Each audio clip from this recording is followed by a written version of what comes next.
एक ही रियलिटी की तरफ इशारा कर रहे हैं। एक बार आप लोगों में से कितने मानते हैं कि आप सुपरस्टिशियस हो? सिर्फ 2 लोग। चलो इसको यहां से शुरू करते हैं। क्या हम लोगों को पता भी है सुपरस्टिशन होता क्या है? सर सुपरस्टिशन मतलब हमारे मन की धारणा है, जैसे कहते हैं चप्पल उल्टी करने से लड़ाई होती है। ये मैं पहली बार सुन रहा हूं कि चप्पल उल्टी करने से लड़ाई होती है। सर होती है सर। अच्छा होती है? आपकी होती है? मतलब ऐसे लड़ाई हो जाती है? नहीं सर, मतलब दिमाग में बैठ जाता है, देखते हैं तो सीधी करनी है, मतलब अगर कहीं चप्पल उल्टी दिख जाती है हाँ। तो हम फटाफट से उसको सीधी करते हैं। हाँ। ये तो देखो बहुत ही बेसिक लेवल का सुपरस्टिशन हो गया। यही तो प्रॉब्लम है। जब मैं सुपरस्टिशन की बात करता हूं आप लोगों के माइंड में यही चीजें आती हैं। अरे सिर्फ ये नहीं है सुपरस्टिशन, ऐसे बहुत सारे साइंटिफिक एक्सपेरिमेंट्स हुए हैं जहां पर के ये देखा गया है कि अगर एक पर्टिकुलर आउटकम को लिंक कर दिया जाए एक पर्टिकुलर तरह के एक्शन से, तो जानवर उसी तरीके से एक्ट करने लग जाते हैं। मतलब एक पैटर्न बन जाता है। पैटर्न 2 तरीके का होता है, एक जिसका साइंटिफिक बेसिस है और दूसरा जिसका नहीं है। अगर नहीं है और फिर भी आप उसको मान रहे हो या उस पैटर्न को रिपीट कर रहे हो, दैट इज अ सुपरस्टिशन। जिस भी पैटर्न को आप फॉलो कर रहे हो अपनी लाइफ में, अगर वो पैटर्न यूनिवर्सली एप्लीकेबल होता है तब तो वो सुपरस्टिशन नहीं है। यानी जब प्यास लगती है हम पानी पीते हैं, प्यास बुझ जाती है। ये भी एक पैटर्न है, हर इंसान पे हर जानवर पे ये एप्लीकेबल होता है। तो ये क्या है? ये लॉ है जिसके जब हरकतें देखोगे तो इतना सुपरस्टिशन भरा पड़ा है जिसकी कोई हद नहीं है। यानी उनकी मदर की डेथ हुई, वहां पर गए और वहां पर जाकर के क्या बातें चल रही थी कि काम करते हैं, ये जो बॉडी है ना इसको यहां से वहां शिफ्ट कर देते हैं। I am always curious to know कि भाई ये इसके पीछे का लॉजिक क्या है। तो वो कहते हैं यहां पर ना ऊपर शेड है तो आत्मा को निकलने में दिक्कत होगी, तो अगर हम बॉडी को यहां कर देंगे तो इनकी आत्मा बड़े आराम से निकल जाएगी, इनको मुक्ति मिल जाएगी। आप हंस रहे हो लेकिन आप खुद ऐसे हो। कोई भी आकर के आपको कुछ भी बता रहा है, क्या उसको आप वेरीफाई करते हो या बस सुन करके उस इंसान से अटैच हो जाते हो और उस इंसान के लिए लड़ने मरने को तैयार हो जाते हो? Why don't we use our brain? इंसान होने का क्या फायदा है कि इसकी वजह से क्या दिक्कत होती है? Are you just saying yes क्योंकि मैंने क्वेश्चन पूछा है, या actually you want to know कि सुपरस्टिशन की वजह से क्या गड़बड़ होती है? देखो ध्यान से समझो, सुपरस्टिशन से ज्यादा खतरनाक इस पूरी दुनिया में और कुछ नहीं है। और जब मैं बात बोल रहा हूं बहुत सोच समझ करके बोल रहा हूं, बट इसके बारे में किसी को कुछ नहीं पता है क्योंकि ये चारों तरफ फैला हुआ है तो बड़ा नॉर्मल लगता है। मान लो एक ऐसी जगह पे आप रह रहे हो जहां पे सारे ड्रग एडिक्ट है तो आपको बड़ा नॉर्मल सा लगेगा, बल्कि कोई आ गया ना जो कह रहा है कि ये क्या कर रहे हो, आप उसी को मार दोगे। अब चुप कर, तुझे कुछ नहीं पता है। यहां पर ऐसा ही होता आ रहा है सदियों से। तो सुपरस्टिशन की वजह से क्या होता है, आपका जो थॉट है उसका कोई ग्राउंड नहीं है। बिल्कुल ऐसा है जैसे अभी आप यहां पर चल रहे हो, आप इमेजिन करो यहां पर एक सॉलिड ग्राउंड ना हो, दलदल हो, तो क्या ये आपके लिए अच्छा है बुरा है या बहुत बुरा है? अंदर घुसते चले जा रहे हो। अब एक ऐसा पॉइंट आ गया आप चाह करके भी यहां से बाहर नहीं निकल सकते हो, सफोकेट हो रहे हो, जिंदगी मौत से भी बदतर हो गई है, लेकिन बाहर निकलने का कोई तरीका नहीं है। ऐसी दलदल है ये सुपरस्टिशन। सुपरस्टिशन का मतलब क्या कि आपकी जो ब्रेन है, आपका जो माइंड है, वो ऐसा है जिसके पास में कोई ग्राउंड ही नहीं है, सॉलिड ग्राउंड नहीं है। सॉलिड ग्राउंड क्या होता है? Knowledge backed by scientific research, इसको बोलते हैं सॉलिड ग्राउंड। और अगर आपका जो थॉट है वो बेस्ड है आपके अपने बायसेस के ऊपर, वो बेस्ड है ऐसे बिलीफ्स के ऊपर जो कि बिल्कुल ही बकवास है, तो अब आपके थॉट का कोई ग्राउंड ही नहीं है। यानी होता क्या है, हम सबको अपनी लाइफ क्या चाहिए? Positive outcome, negative outcome. Positive outcome चाहिए, कोई भी ये तो नहीं कहता ना मेरे को नेगेटिव आउटकम चाहिए। आते हैं जिसका आपस में कोई दूर दूर तक कनेक्शन ही नहीं है। हो क्या रहा है, मैं आपको उसकी जड़ बता रहा हूं। जड़ क्या है, कहां से ये सब शुरू हुआ, क्या देख पा रहे हो या नहीं देख पा रहे हो? ध्यान से सुनना। अभी तक मैंने जो भी कुछ कहा है उसको एक लाइन में समाप्त करता हूं। आपकी जो थिंकिंग है, अगर उसका ग्राउंड कोई अजम्पशन है, that will inevitably lead to over thinking and all kinds of problems at the psychological level. But अगर आपकी थिंकिंग का जो ग्राउंड है वो रियलिटी है, that too reality which can be verified again and again by anybody and everybody, तो आपकी thinking ऐसी होगी जिसमें एक ऑर्डर होगा। यानी आप क्लियरली अपनी लाइफ में किसी भी सिचुएशन को देख सकते हो और क्लियरली बड़ी से बड़ी प्रॉब्लम का सॉल्यूशन निकाल सकते हो। तो अब मुझे बता दो इससे बड़ी बीमारी और क्या है?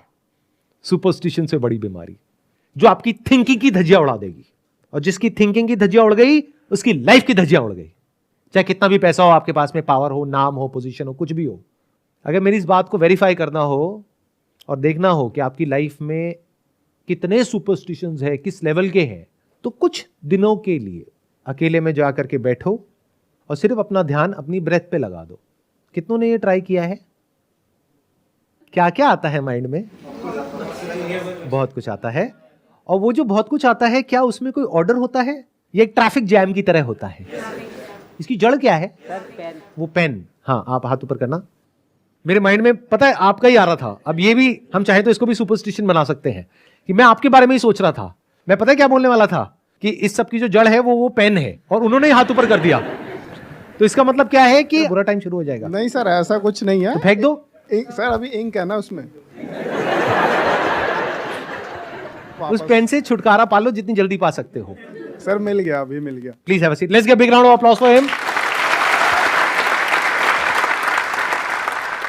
ये जो छोटी छोटी आपकी जीत होती है ना, इसी की वजह से आपको आगे जाकर के एक बड़ी सक्सेस मिलती है। वो बड़ी सक्सेस क्या है?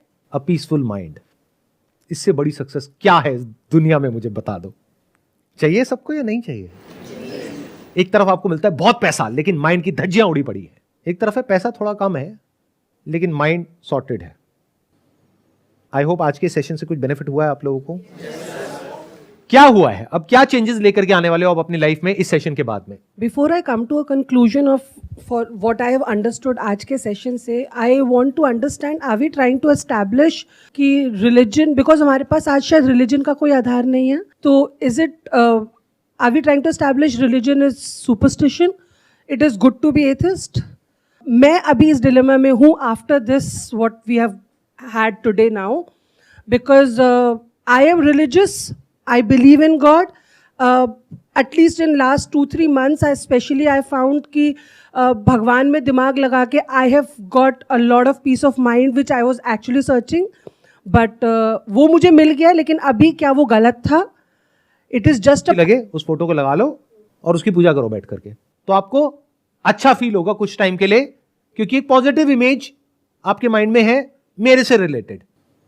कोई और हो सकता है जिसको मुझसे जेलसी हो, वो अगर मेरी फोटो को देखेगा तो उसको गुस्सा आएगा।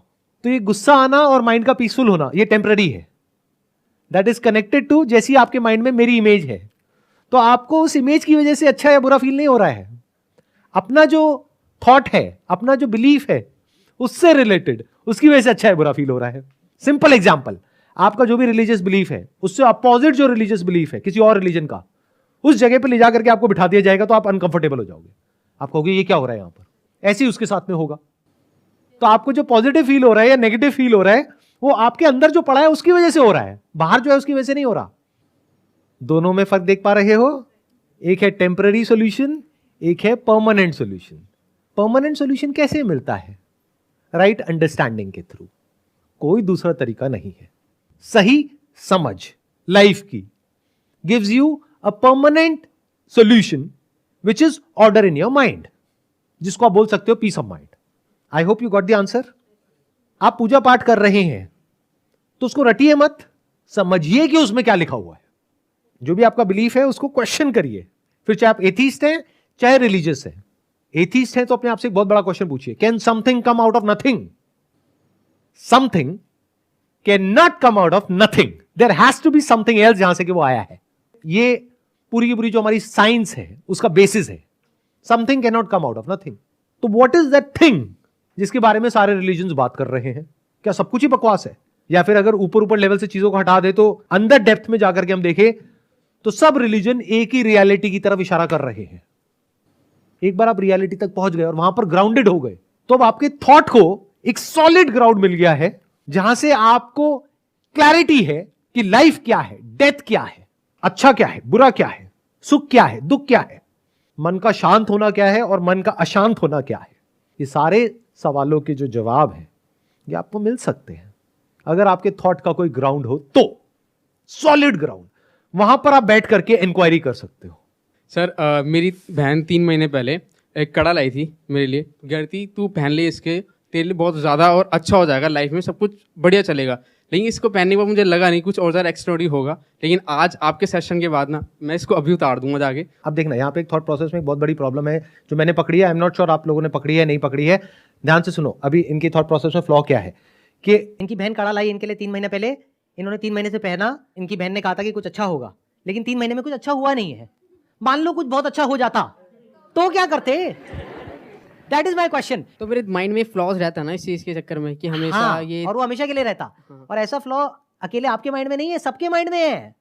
मतलब भरा पड़ा है ये फ्लॉ तो चारों तरफ। एनी हाउ, हाँ please have a seat. Very you, good. और बताइए। जो चीज़ मैंने नोटिस करी अभी पूरे सेशन में, अपनी थिंकिंग को अपना बेस चेंज कर लें तो हमारे एक्शंस को हम जस्टिफाई कर सकते हैं।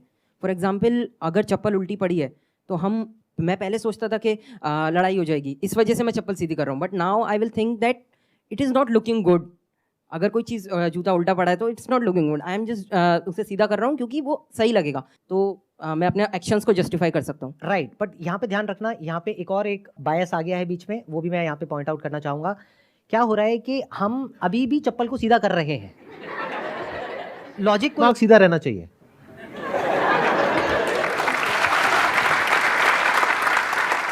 आपके जो पड़ोसी हैं, रिलेटिव्स हैं, या जो भी, अभी आपकी शादी नहीं हुई होगी, शादी हो जाएगी तो आगे जो भी कुछ होगा वो सब उस उल्टी चप्पल की तरह है जिनको आप सीधा करने की कोशिश करोगे लेकिन मरते दम तक वो सीधे हो नहीं पाएंगे और आप परेशान रहोगे। तो बाद में इसके बारे में क्या सोचना है, अभी से प्रैक्टिस करो ना। चप्पल को कभी कभी उल्टा पड़े रहने दो, अपनी लाइफ में थोड़ा बहुत कहीं पे फ्लॉ पड़ा रहने दो। ये मैं बता रहा हूं, ये मैं प्रैक्टिकली करता हूं अपनी लाइफ में, इसलिए आप लोगों को बता रहा हूं। Don't be a perfectionist, that is a trap.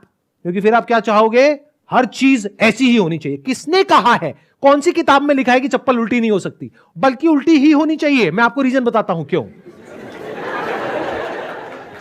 चप्पल कभी सीधी नहीं होनी चाहिए, उल्टी होनी चाहिए। क्यों? देखो, लगाओ दिमाग। अभी जैसे मैंने जूते पहने हुए हैं, तो जूते अगर मैं सीधे रखता हूं या उल्टे रखता हूं, बेटर क्या है? लगाओ दिमाग। अगर उल्टे होंगे तो इसका एक बहुत बड़ा बेनिफिट है, इसमें अगर कोई गंदगी होगी तो निकल जाएगी, ऊपर से डस्ट नहीं आएगी, गंदगी अंदर नहीं भरेगी। नहीं तो हम कभी ऐसा तो करते नहीं है कि जूते निकाले और फिर उसको निकाल करके साफ किया और फिर वो कर रहे हैं। अगर साफ करेंगे तो हाथ गंदे हो जाएंगे। समझ गए कितने नुकसान है जूते को सीधा रखने के? तो जूते आज के बाद उल्टे ही रखो।